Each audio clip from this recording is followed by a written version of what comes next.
Shop time with Gene. Man, it's hotter than a bank robber's pistol outside. Whew.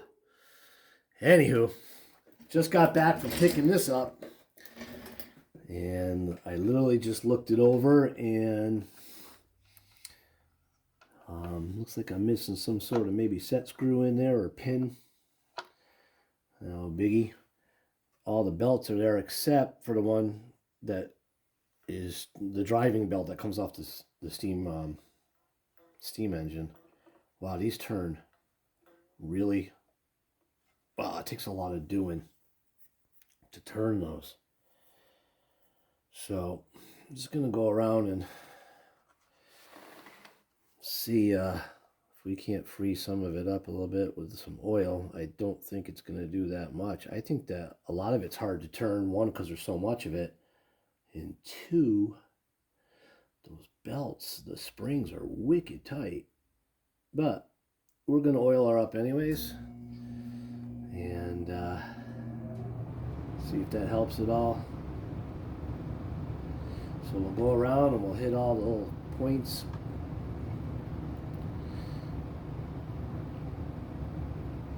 And see if we can't get her to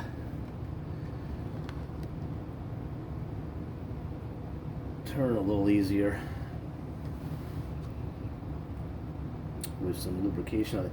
This thing's really neat. I had every intention of running the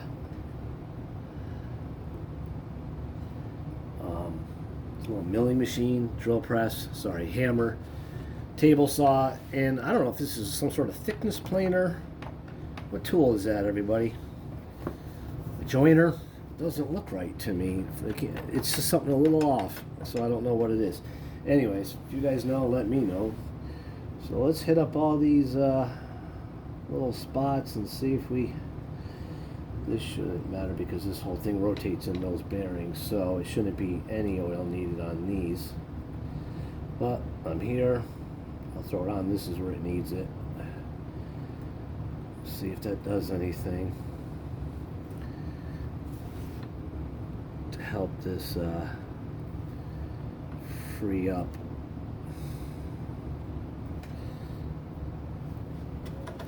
But yeah, I'm excited about this. It's neat. And I'm sorry, I was going to run this on my off one of my Akamo engines, but man, this is tight. This is some tight.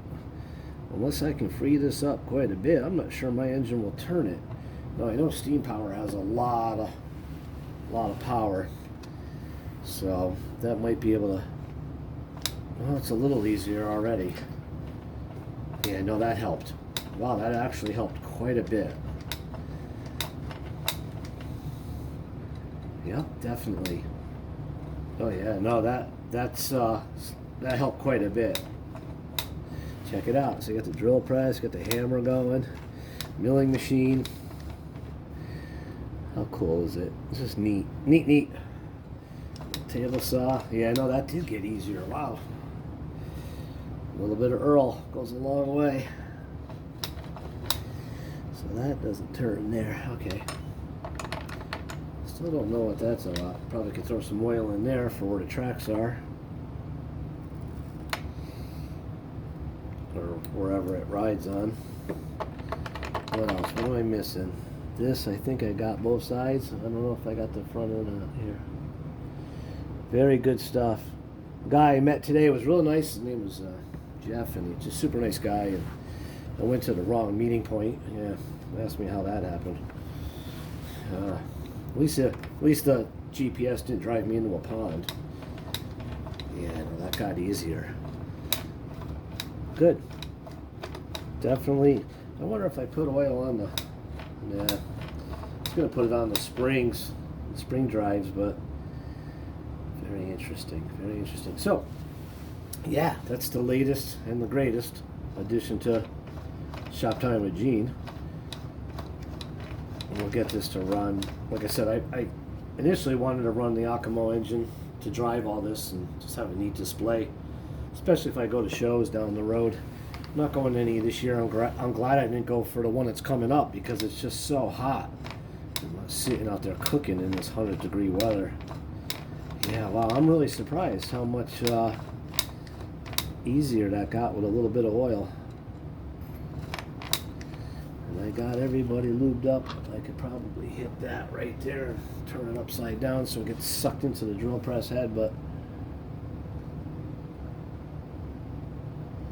I'll let that sink in there. I think I got everything.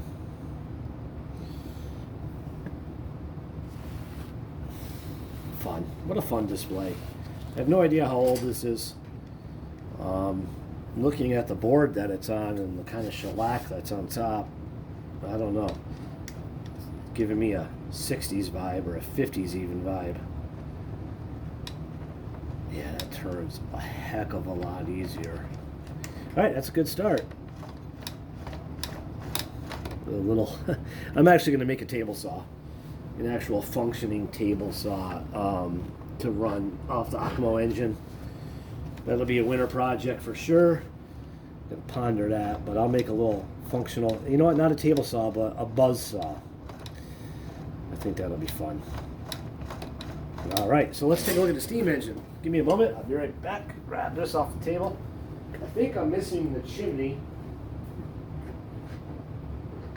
I do have a bunch of paperwork that came with this. Some of it original, looks really old. Actually, we can see if there's a date on that too. There's the steam engine itself. Pretty cool. Very cool, I should say. Looking at the old paperwork here. Oh God, it's got to be fairly old because they were selling the glass gauge for this with the rubbers for the steam engine were 20 cents. A heating element was $1.65, and the whistle with gasket $1.25, and the safety valve with gasket was 75 cents. So that's got to be, good God. You tally all those prices up, you can't even buy a soda for that these days. So yeah, it's got to be fairly old. Cool. I'll date it eventually. So let's take this out of the way for a moment. It's just fun stuff. God, I love this stuff. This, I don't know if this cord's been replaced because this can't be that old. I know some of these were not plug-in heating elements, but rather open fire. But yeah, it's neat. It's very neat, and I think there's supposed to be a chimney here. I could probably make one quickly out of, probably make it out of copper or something. Yeah, look at that little glass gauge. There's water in this, apparently. That's your steam whistle. Yeah, so the steam whistle with gasket. What did I say, 75 cents? Yeah, you can't do that today. Wonder what the heating element looks like in here. I might have to take that out. Very interesting. Very neat.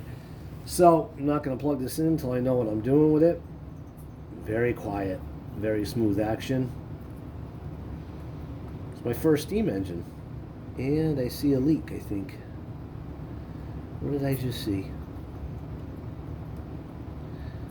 I thought I saw something in the glass gauge leaking. Yeah, there's water. So, might have to, yeah, I'm sure I'll have to go through that. I'll clean the glass gauge up and put some pipe thread compound on that, and I'll get you guys in there to see that.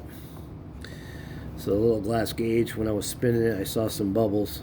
Not the water level going up and down, but I actually saw some bubbles coming off the top. So I'm sure that's a very easy fix. Gives me something to do on the next rainy day or a 110-degree day like today. Yeah, but I don't know a lot about. That's got to be a safety valve. Yeah, it's a safety valve.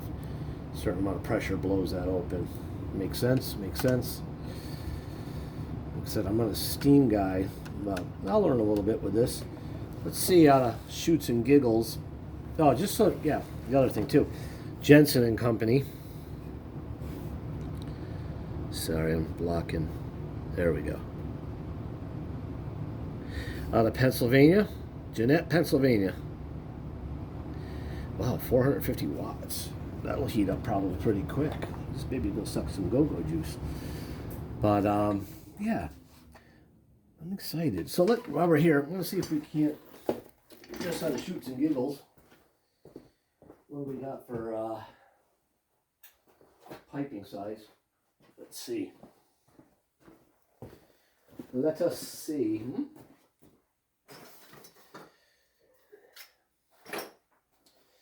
The soft copper. Oh, I have straight pieces of this. This is just a busted up piece. Let's see if that's close to the stack size.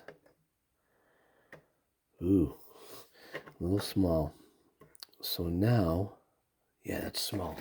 So let's go to 3/4 inch regular size copper. Let's see what that gets me. That'll probably be a titch big. We'll see in a minute. Alright, let's see. Then how am I gonna... Yeah, that's a bit big. Alright, we'll have to figure that out. I got a whole bunch of stuff laying around the shop that we might be able to find something that fits perfect. If not, then I will have to custom make something. Let's see. Let me look at one more spot over here. If I got anything that's remotely close. No, that's going to be too big. Yeah, I don't see anything over here that would work. There's a room. This would be too big, but I could. It's going to be really big. Yeah. All right, we'll have to make something for that. That'll be material for another show. Oh well. Sometimes you get lucky and you find something, oh man, that's perfect. Not one of those times. All right. Oh, you know what I could do too? Maybe. I could reduce the diameter. Don't know how dangerous that is or not. And maybe do something to that effect with a collar on it. Yeah, we'll have to see. I'll do some research and see what's on there originally, and then we'll take it from there. But yeah, thanks for joining me. Give me a like, give me a subscribe, people. I hit 400 subscribers today. I'm pretty damn excited about that. But yeah, I don't know a lot about these. I'll give her the once over and do a little research on it before I ever even attempt to fire it up. And probably should look at the element. There's some, it looks like in the sight glass there's some mineral deposits, so that element inside there could be corroded as well. We'll see. I might have to take that all apart, but can't see really down in there. Pretty neat though. So I'm assuming this is some sort of stainless, I guess. Or is it just chrome-plated steel? I guess it could be chrome-plated steel. Hard to say. Pot metal. Nobody likes that. I don't at least. But look at that. Look at the mechanism. It's so quiet. Actually, you can hear something's... There's blow-by right there. Oh, because the valve's open. Well, there we go. Build pressure. Neat. So that would be a whistle eventually, right? That's cool. Very cool. All right. That's it, kids. Thought I'd share my new and latest toy with you all. Till the next video, keep them running.